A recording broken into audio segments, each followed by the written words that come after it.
Ramzan ration package के हवाले से वज़ीर आज़म पाकिस्तान शहबाज शरीफ़ अज अहम ऐलान किया है, जंहिंखां बाद में काफ़ी सारा तबसरा हलन था पिया।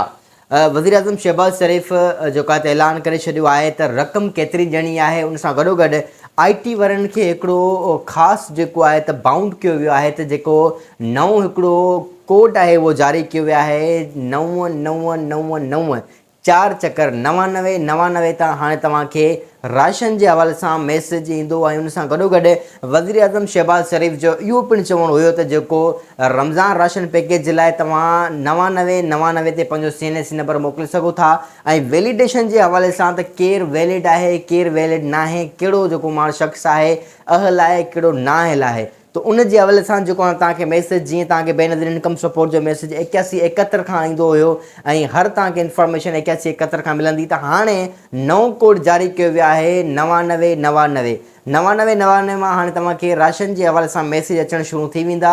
इहो जेको आहे त कमु हाणे शुरू थी वियो आहे। हाणे जेको रमज़ान जे हलंदड़ महीने में तव्हांखे राशन जा जेके पैसा आहिनि उहे ॾिना वेंदा। राशन जेका पेमेंट आहे जेका वज़ीर आज़म पाकिस्तान शहबाज शरीफ़ ऐलान कयो आहे त 5000 सिंध जी अवाम लाइ जेको आहे त 5000 रुपया फ़ी फ़र्द जेको 39 लख ख़ानदान आहिनि, 39 लख ख़ानदान जेके हिन प्रोग्राम लाइ अहल आहिनि, जिन खे 5-5 रुपया रमज़ान राशन पैकेज जे हवाले सां ॾिनो वेंदो।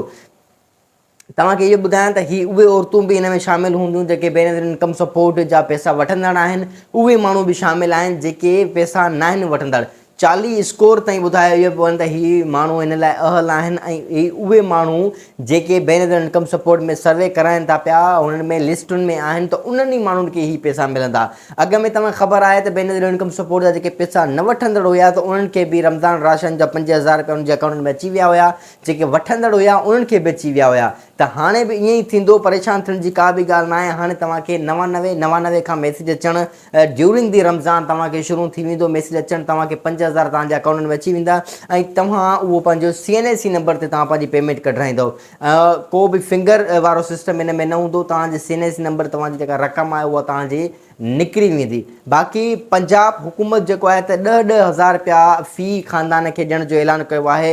मैडम मरियम नवाज़ जेका आहे वज़ीर आला पंजाब, उन इहो ऐलान कयो आहे त 10,000 फ़ी फ़र्द खे आउं ॾींदुसि। बाक़ी सिंध जे अवाम लाइ सिंधी माण्हुनि लाइ 5-5 जो ऐलान कयो वियो आहे त सिंध में 5-5 रुपया जेके आहिनि उहे ॾिना वेंदा।